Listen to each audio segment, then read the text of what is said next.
आप देख रहे हैं गुड न्यूज टुडे। शाम के 7 बज रहे हैं और 7 सवाल लेकर हम फिर से हाजिर हैं। मैं हूं अनंत भट्ट।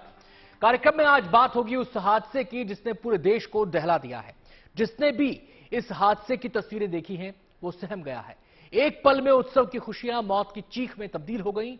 हम बात कर रहे हैं गुजरात के मोरबी में हुए पुल हादसे की। मोरबी का सस्पेंशन पुल टूट गया और कई घरों में मातम का अंधेरा पसर गया।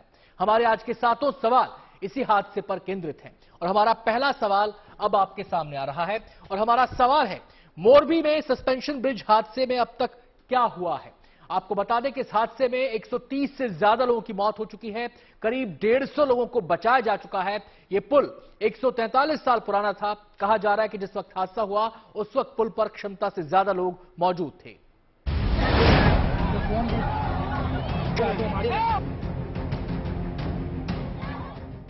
गुजरात के मोरबी में हुए खौफनाक हादसे को 24 घंटे से ज्यादा वक्त हो चुका है, लेकिन अब भी कई लोगों को अपनों की तलाश है।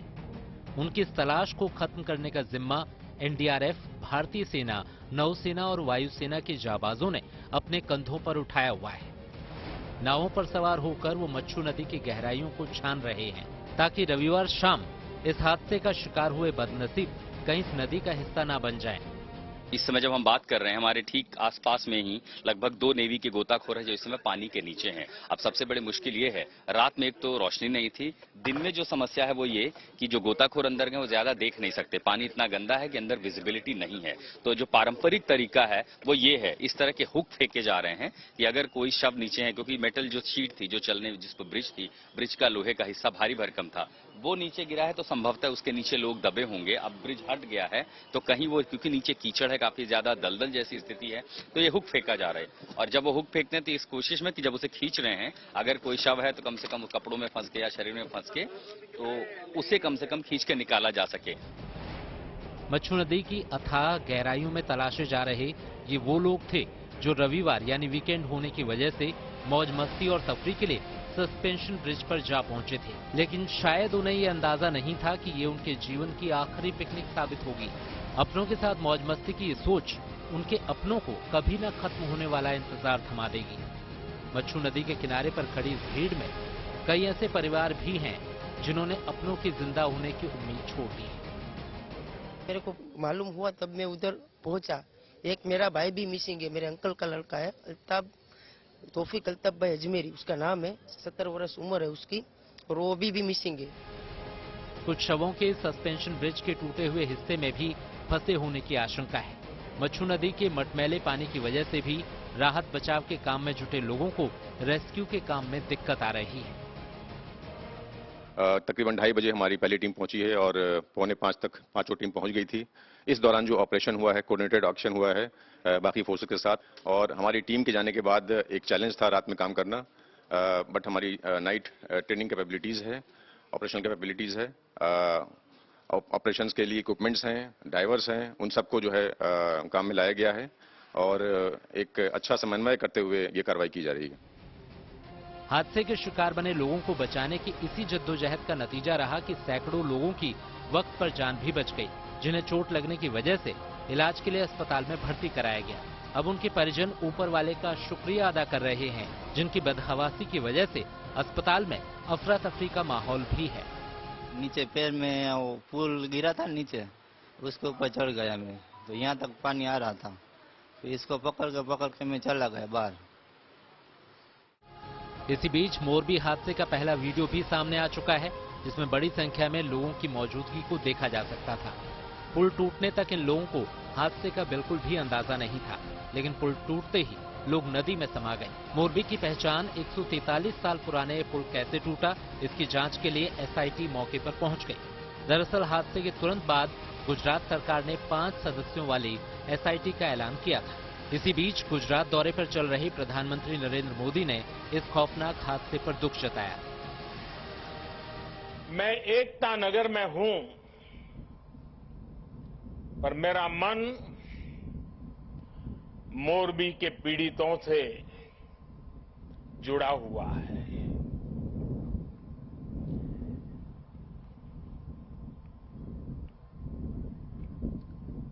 शायद ही जीवन में बहुत कम ऐसी पीड़ा मैंने अनुभव की होगी।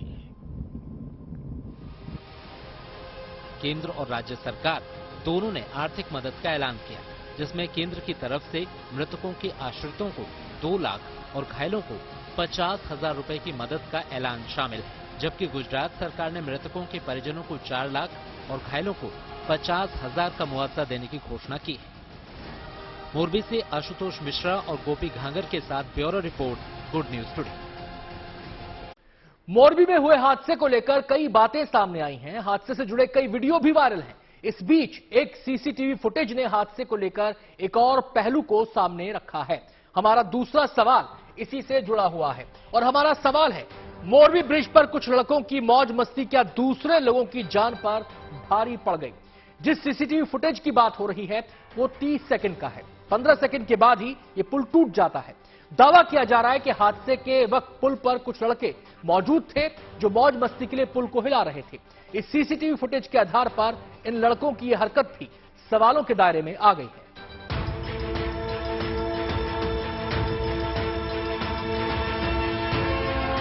चौदह दशक से ज्यादा वक्त से मोरबी की पहचान। सस्पेंशन ब्रिज से जुड़ा ये हादसा कैसे घटा? इसका जवाब गुजरात सरकार की तरफ से बनी एसआईटी खोज ही रही है। एनडीआरएफ के अलावा राहत बचाव में जुटी तमाम एजेंसियों से जानकारी लेने के बाद वो रिपोर्ट तैयार करेगी। यानी मोरबी के इस ब्रिज के टूटने की शुरुआत कहां से हुई, इसकी पुख्ता जानकारी अभी मिलना बाकी है। फिर भी इस सस्पेंशन ब्रिज के टूटने को लेकर तरह तरह के दावे किए जा रहे हैं। इन दावों का आधार बन रहे हैं वो वीडियो जो हादसे के बाद से सोशल मीडिया पर वायरल है, जिनमें इस हादसे के बाद सामने आया सीसीटीवी फुटेज भी शामिल है, जो करीब 30 सेकंड का है। वीडियो के 15 सेकंड के बाद ही मोरबी का ये मशहूर पुल टूट जाता है और उस पर खड़े सैकड़ों लोग मच्छू नदी में समा जाते हैं।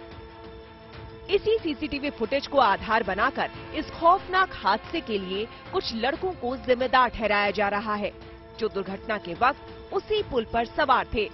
ऐसा दावा किया जा रहा है कि यही लड़के अपनी मौज मस्ती के लिए पुल को हिला रहे थे, जिसकी वजह से करीब 15 सेकंड के बाद ही ब्रिज टूट गया।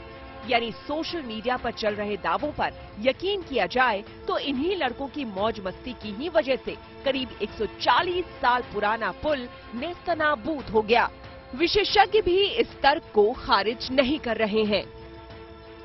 हम उसको अपनी भाषा में इम्पैक्ट लोड बोलते हैं। इम्पैक्ट लोड का मतलब ये हुआ कि आप उसको या तो जंप कर रहे हैं तो उसके हिसाब से भी वो कहीं ना कहीं एकदम से एक पॉइंट पे लोड पड़ता है, तो वो कहीं ना कहीं आपके केबल्स को डिस्टर्ब करता है। इस बात से इनकार नहीं किया जा सकता है कि सस्पेंशन ब्रिज पर क्षमता से अधिक लोग जमा हो गए थे, जिसकी वजह से ब्रिज भरभरा कर टूट गया और बड़ी संख्या में लोग मच्छू नदी में समा गए। दिल्ली से Rahul Gautam, good news today.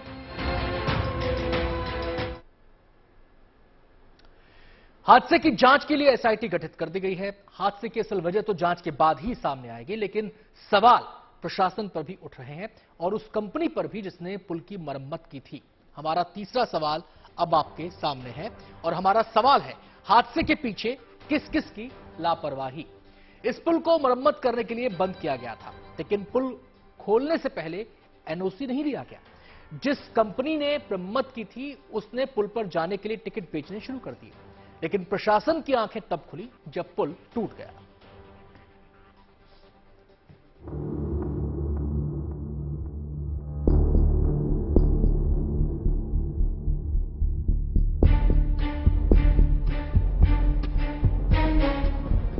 ये तस्वीरें दिल दुखाती हैं। जिन शवों को कांधे पर लाद कर लोग ले जा रहे हैं वो एक ही परिवार के 4 लोगों के हैं। एक हादसा और पूरा का पूरा परिवार उजड़ गया। ऐसी एक नहीं कई तस्वीरें हैं जो दिल को चीर कर रख देती हैं। मोरबी में कहीं मौत का सन्नाटा है तो कहीं अपनों को खो देने का दर्द बिखरा है। सवाल सबकी आंखों में है, इस हादसे के लिए जिम्मेदार कौन? लापरवाही किसकी? कोई बिना मंजूरी तो मिलती नहीं है। उसकी खुद की जेब भरने के लिए, अंगत स्वार्थ के लिए, पैसा कमाने के लिए ये 150 आदमी की जान ली है उसने। सवाल उठ रहे हैं कि क्या पुल की मरम्मत के नाम पर लापरवाही हुई, लेकिन जवाबदारी जिनकी है वो अब पल्ला झाड़ रहे हैं। अब नगर पालिका के अधिकारी हादसे की पूरी जिम्मेदारी कंपनी पर ही डाल रहे हैं। सेफ्टी ऑडिट कौन करता है ये छुपा नहीं है। म्यूनिसिपल अगर ये सिविक बॉडी में आता है तो म्यूनिसिपल जो अथॉरिटी है उसकी जवाबदेही होती है कि वो उसको साइंटिफिकली तय करे, उसको एनओसी दे। लेकिन जैसा पल्ला वो झाड़ रहे हैं कि हमने तो परमिशन दी नहीं थी, उन्होंने खुद से चला दिया था, ये अपने आप में नेग्लिजेंस है कि आपकी परमिशन के बिना इस तरह की परियोजना फिर से शुरू हो जाती है, लोग आने जाने लगते हैं और आपकी किसी की नजर नहीं पड़ती है, भीड़ होती है, पुलिस वहां दिखाई नहीं पड़ती है। सवाल ये भी है कि अगर बिना फिटनेस सर्टिफिकेट के पुल खोला गया तो प्रशासन ने कार्रवाई क्यों नहीं की? पुल पर लोगों की आवाजाही बंद क्यों नहीं की गई? ठीक एक दिन पहले यानी शनिवार को पुल पर लोगों की भारी भीड़ पहुंची थी। सवाल उठना लाजिमी है कि क्या इतनी भीड़ के बावजूद प्रशासन ने अपनी आंखें मूंदे रखी? आखिर भीड़ बढ़ने के बाद भी लोगों को पुल पर जाने से क्यों नहीं रोका गया? जबकि पुल पर कई जगह लगे सीसीटीवी कैमरे वहां खराब हो रहे हालात की जानकारी दे रहे थे। सीसीटीवी कैमरे कई जगहों पर थे और वो इसीलिए मददगार जांच में हो सकते हैं कि अगर इतनी तस्वीरें देखी जा रही थी तो उस कंपनी ने कैसे इतने टिकट बेच दिए। बिना टिकट यहाँ कोई आ नहीं सकता, इतनी भारी संख्या में उन्होंने टिकट कैसे बेचे? और अगर टिकट बेचे थे, एंट्री एग्जिट का हिसाब होता है कि नहीं होता कि जहां से अगर लोग चढ़ रहे हैं। साफ है कि मोरबी में हादसे के लिए जितनी लापरवाही कंपनी की है उतनी ही लापरवाही प्रशासन की भी है। ज्यादा से ज्यादा 100 लोगों की क्षमता वाले पुल के लिए रविवार को 400 टिकट बेचे गए। साथ ही भीड़ को काबू में करने के लिए भी कोई इंतजाम नहीं किए गए। पुल पर लोगों की भीड़ बढ़ी तो भी उन्हें रोकने का कोई कदम नहीं उठाया गया। अनदेखी करके इस जानलेवा लापरवाही को आगे बढ़ाया गया और इसी लापरवाही ने कईयों की जिंदगी छीन ली। मोरबी से गोपी मनियार के साथ Ashutosh Mishra, good news today.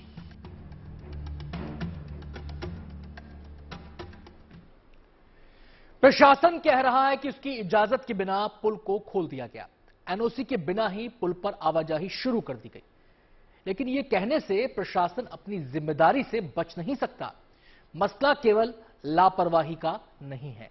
हमारा चौथा सवाल अब आपके सामने आ रहा है और हमारा सवाल है, क्या ज्यादा कमाई के लालच में प्राइवेट कंपनी ने लोगों की जान दांव पर लगा दी? कंपनी ने इस पुल पर जाने के लिए टिकट लगा रखा था।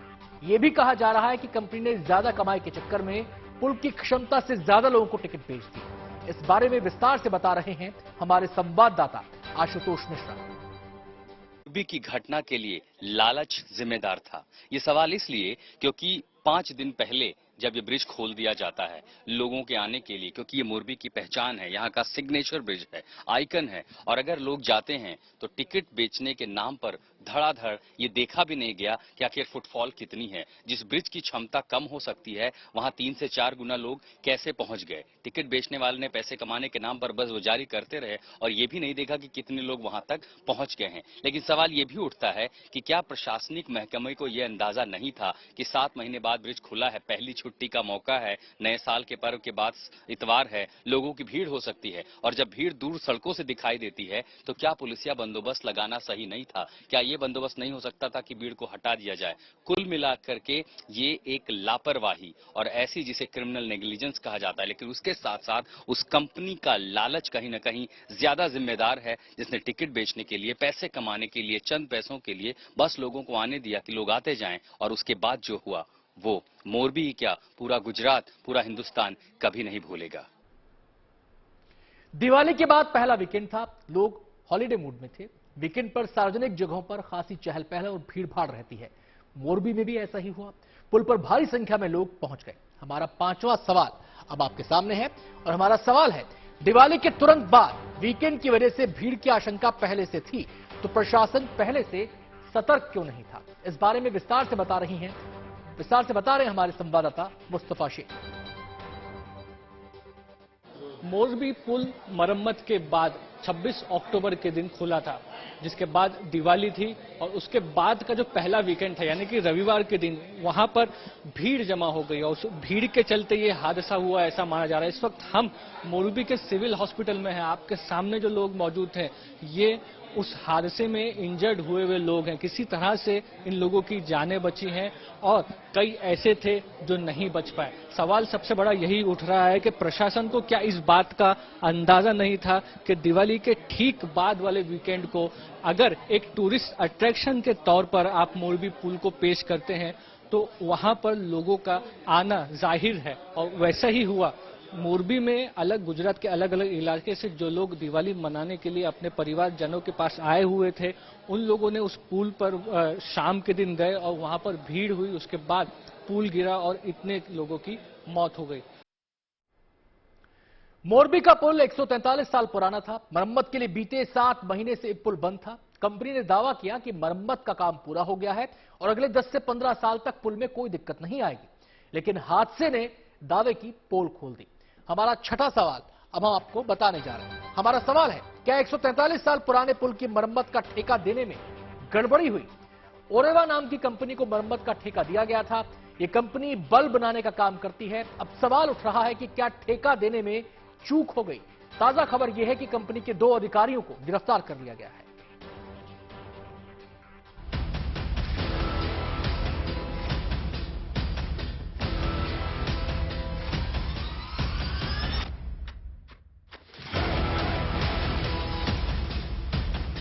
मोरबी में मच्छू नदी पर बने इस पुल को इंजीनियरिंग का चमत्कार बताया जाता था, लेकिन अब इस पहचान के साथ एक काला पन्ना भी जुड़ गया। रविवार को यहां हुए हादसे के बाद मोरबी में मातम पसरा है। जो पुल लोगों के लिए काल बन गया, उसे लेकर अब कई सवाल हैं। सवाल उठ रहे हैं कि क्यों मरम्मत के 5 दिन बाद ही पुल टूट गया? क्या 143 साल पुराने पुल की मरम्मत का ठेका देने में भी गड़बड़ी हुई? दरअसल इस ब्रिज को मरम्मत के लिए करीब 7 महीने तक बंद रखा गया था और इसकी मरम्मत का ठेका ओरेवा कंपनी को दिया गया था। पिछले सप्ताह ही कंपनी ने दावा किया था कि पुल को कम से कम 10 से 15 साल तक कोई नुकसान नहीं होगा और फिर 26 अक्टूबर को इसे आम जनता के लिए खोल दिया गया। लेकिन दावे खोखले साबित हुए। महज 3-4 दिनों में ही ये सालों पुराना पुल ढह गया। मरम्मत के नाम पर हुआ क्या था, दरअसल आपको ये दिखाना चाहता हूँ। 2 करोड़ रुपए में एक सस्पेंशन ब्रिज की मरम्मत हो जाए, पहले तो ये आंकड़ा ही अपने आप में बड़ा अजीब सा लगता है। मरम्मत के नाम पर ये जो पुल है, मैं इसको देख रहा हूँ, इसका एक गेट है अंदर जाने के लिए। इस पे थोड़ी सी चकाचौंध है, ये चमक रहा है, चांदी जैसी चमका दी गई है, पेंट है जो कि, और उसके बाद जब आप आगे आते हैं तो मरम्मत में और क्या देखने को मिलता है, ब्रिज के इस हिस्से पे नीचे हरा रंग है, यानी इस पर भी पेंट किया हुआ है। हाँ, ये शिकायत जरूर थी कि जब आप ब्रिज जो जुड़ा हुआ है, जो उस पर चलते हैं, तो ये इस तरह का प्लेटफॉर्म है, ये सरफेस आप देख रहे हैं, इसी पर पैर रखते हैं, इसी से इतनी चौड़ाई है, लगभग 1 से 2, ये 3 से 3.5 फुट की चौड़ाई है। ये सारे प्लेट बदल दी गई थी, ये वो चौड़ाई का हिस्सा है। मरम्मत के दावों पर अब अपनों के खोने वाले भी सवाल उठा रहे हैं। पुल को ठीक करने के हर एक दावों को झूठा बता रहे हैं। 8 दिन से मैडम अभी वो रिपेयर हुआ है और ये पब्लिक को दिखा रहे कि हम लोग 2 करोड़ रुपए का खर्चा करें। 2 करोड़ का खर्चा करें तो ये हादसा क्यों हुआ? ये हादसा क्यों हुआ? और बिना मंजूरी के वो लोग पैसों के लिए चला ले, तो आज जिसके परिवार के 160 के 70 जितने लोग गए, वो तो उसके परिवार के गए ना मैडम।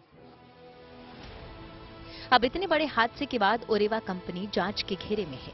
सवाल उठ रहे हैं कि सीएफएल बल्ब, दीवार घड़ी और ई-बाइक बनाने वाली ओरेवा कंपनी को केबल पुल की मरम्मत की जिम्मेदारी कैसे दे दी गई? इस बीच अहमदाबाद के करीब कंपनी के दफ्तर में सन्नाटा पसरा हुआ है। हर कोई इस हादसे की जिम्मेदारी लेने से बच रहा है। इस ओरेवा ग्रुप के ऑफिस पर इस वक्त हम मौजूद हैं और यहाँ पर आप देखेंगे कि ये जो ऑफिस है ये बंद है। कहा जा रहा है कि दिवाली के वक्त से, यानी कि 4-5 दिन से ये ऑफिस बंद है। इस ऑफिस में कोई भी नहीं है। फिलहाल हादसे के कारणों की जांच शुरू हो गई है। जांच जैसे जैसे आगे बढ़ेगी, परतें खुलेंगी, जिम्मेदार लोगों पर कार्रवाई भी होगी। लेकिन ये जब होगा तब। फिलहाल ये लापरवाही उन परिवारों को जिंदगी भर का जख्म दे गया है जिन्होंने इस हादसे में अपनों को खो दिया। मोरबी से आशुतोष मिश्रा के साथ bureau report, good news today. हादसे के बाद से हड़कंप मचा हुआ है। हादसा भले ही गुजरात में हुआ है, लेकिन इसकी गूंज पूरे देश में सुनाई दे रही है। हादसे को लेकर सियासी पारा भी चढ़ गया है। हमारा 7वां और आखिरी सवाल अब आपके सामने है और हमारा सवाल है, क्या चुनाव करीब होने की वजह से इस मुद्दे पर सियासत भी शुरू हो गई है? आगे देखते हैं इस मुद्दे पर नेता क्या कह रहे हैं। ये जो ब्रिज दुरुस्त करने के 5 दिन जो पहले उद्घाटन हुआ और 5-6 दिन में ये कोलैप्स हुआ, ये क्या कारण है और इतने लोगों को छोड़ने की कोशिश किसने की, इसका सारा एक इंक्वायरी होना चाहिए। खास करके अगर रिटायर्ड हाई कोर्ट या सुप्रीम कोर्ट के जज के नेतृत्व में इसको करना चाहिए। इस तरह से ब्रिज बन रहा है तो जरूर देखना चाहिए इन सब चीजों को। कभी ऐसा घटना हुआ तो बड़ा दुखद है। हमको तो जो मिली थी खबर तो उसमें तो 132 था लिखा हुआ, अभी आप लोग 150 बोल रहे हैं। इसका मतलब है कि रोज बढ़ता जा रहा है, बहुत दुखद है। तो ऐसी तो घटना तो शायद ही कहीं हुआ, इतना ज्यादा डेथ का हुआ है, बहुत ही दुखद। वो सेफ्टी का वो उनका इंस्ट्रक्शन और वो इंस्पेक्शन की सर्टिफिकेट नहीं है, वो खबरें आ रही है। पाबंदी लगी है कि कितने लोग उस ब्रिज पे जा सकते हैं एक समय पर, वो पाबंदी कैसे टूटी, ये सब सवालें हैं। खैर इसके जवाब तो मतलब खोजिए, लेकिन जो भी है इसके लिए जिम्मेदार मतलब सरकार के तरफ से उनके ऊपर जो भी करना है वो करने की जरूरत है।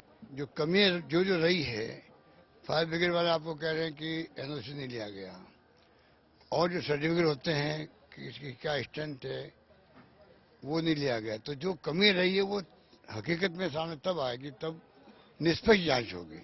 निष्पक्ष जांच जो कल एसआईटी बनाई, मैंने सुना है कमेटी बनाई ऑफिसर्स की, वो जांच नहीं कर सकती। विश्वास पब्लिक का उनके ऊपर नहीं रहेगा।